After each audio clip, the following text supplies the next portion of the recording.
Et maintenant, c'est Monsieur Etienne Basso. And now it's Etienne Basso, who is European Parliamentary Research Service. C'est vous qui a maintenant. You now have the responsibility of presenting this to us. Thank you very much, President. I'm going to be speaking French.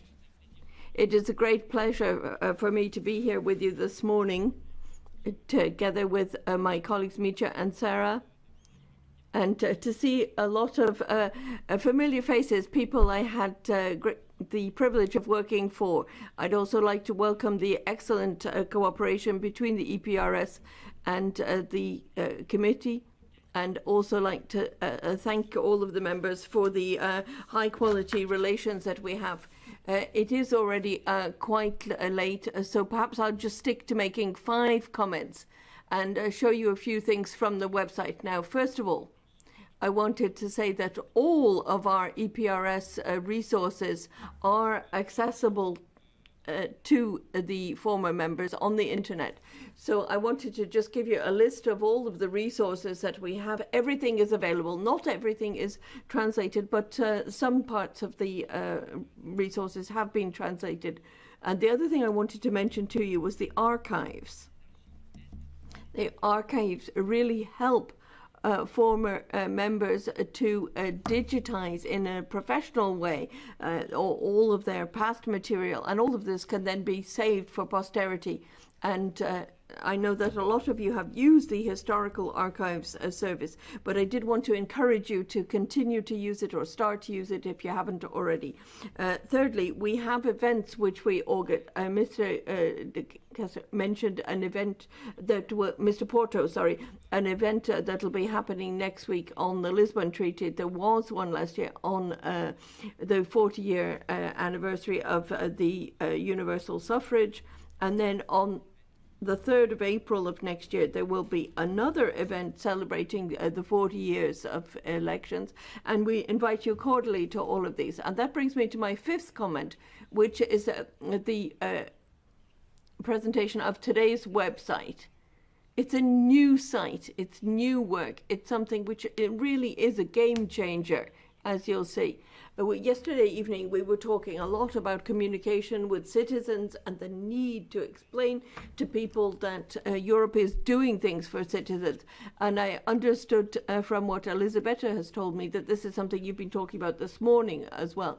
Now, the idea here is not to talk about the EU in terms of institutions, but to talk about the benefit that citizens get from Europe. So we've really changed this perspective and the way that we're presenting things to people. So we're giving people examples of what happens in the provinces in Italy or Spain, in the Kreise, in the Länder in Germany, and the counties in England, but also looking at what people are interested in, looking at their leisure time activities, looking at their jobs as well. And it's in 24 languages, so everyone can look at this site in their own language. So 24 languages.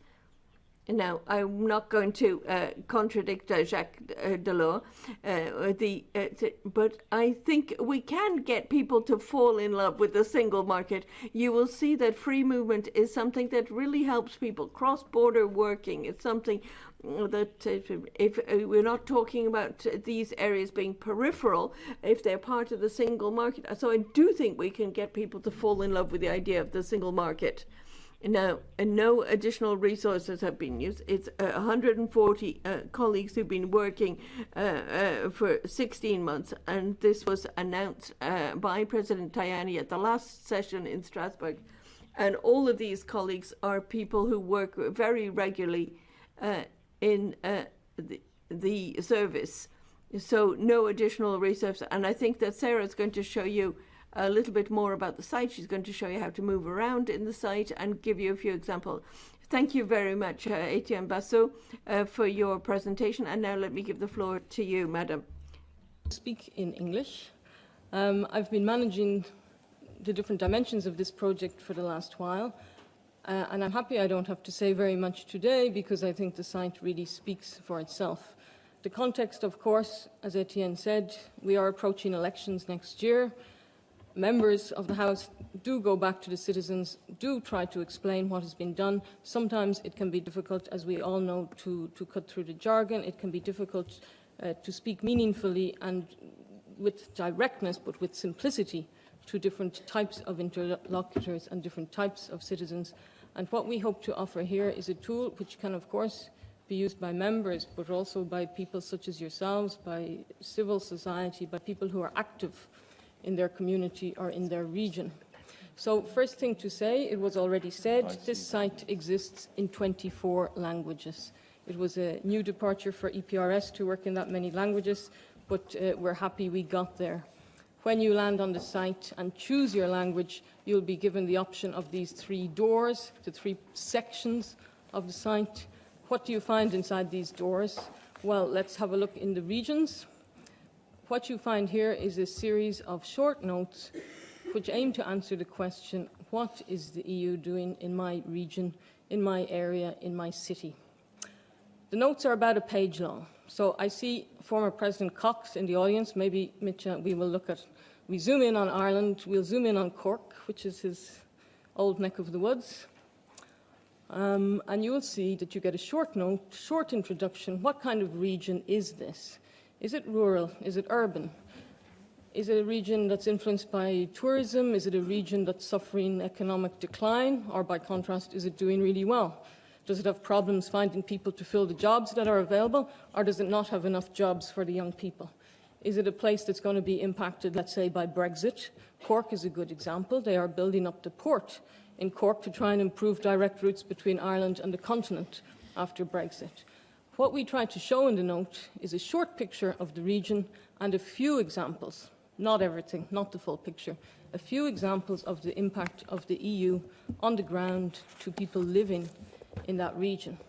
And again, I emphasize the point that the EU is not only about money, it's not only about spending. Yes, investment in infrastructure, investment in human capital is extremely important. We know that very well. But EU is about other things like freedom of movement.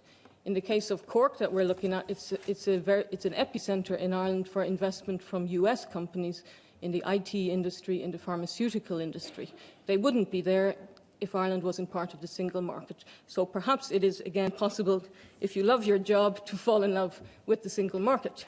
Mrs. Locatelli is from Bergamo, so let's have a search and see what we see for that. I guess you're near the mountains, so there can be issues with rural connectivity, there can be issues with climate change, and you maybe have a proud tradition of farming and agriculture in that particular region. The projects that we chose, we tried to show a diversity. Perhaps we've shown some social projects, perhaps we've shown some infrastructural investment. It depends, according to the region, according to the member state. But you will get a short note and you will get plenty of them. If I look for Bavaria alone, I don't know if there are any former members from Germany or from Bavaria in the audience, but we have about 96 notes. So we go down to the level of the Landkreis. It's a good level of granularity that we see there for Germany.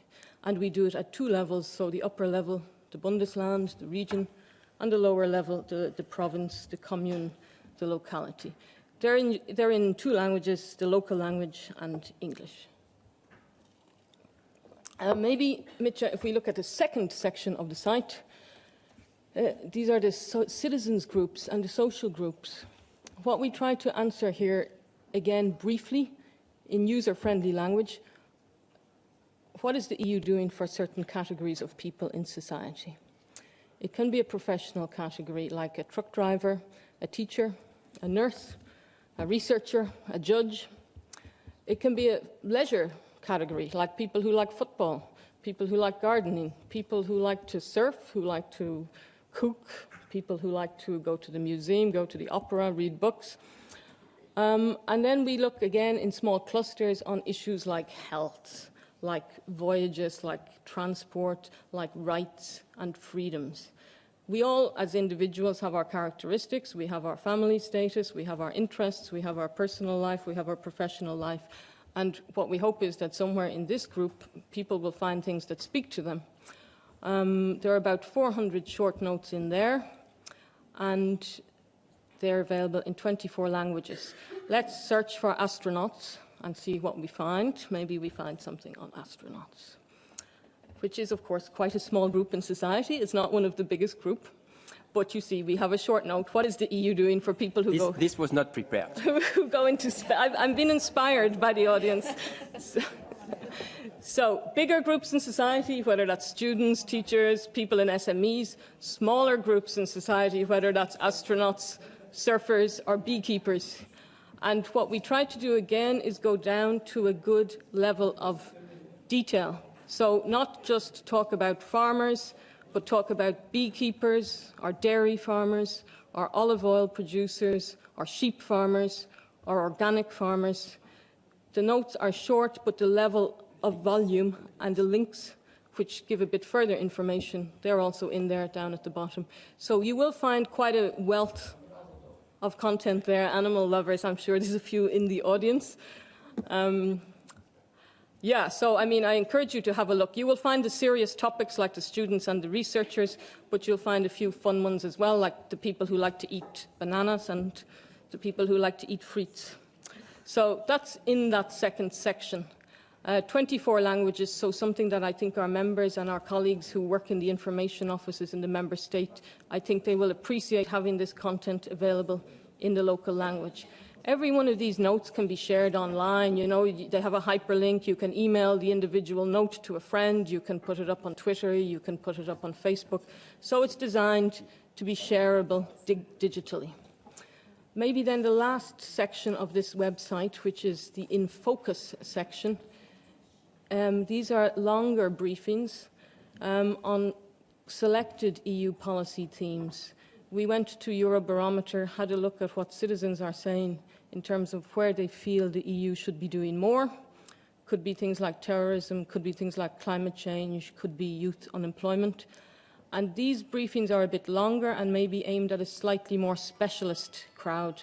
In other words, if you're meeting a stakeholder group, if you're meeting an interest group who knows the subject and needs a bit more than half a page or 1 page, they'll have about 8 or 10 pages here. It will focus very much what's been done in the last 5 or 10 years in the parliamentary term, what has Parliament achieved on behalf of the citizen, and also look ahead, in a sense, to what are the challenges that haven't been resolved, where will we be going in the next 5 years. So these, I think, are useful products for a more specialised audience. They should, in a sense, give the institutional memory of what has been done in the Parliament and in the institutions up to the current time, and where we go next, what are the remaining challenges to be faced.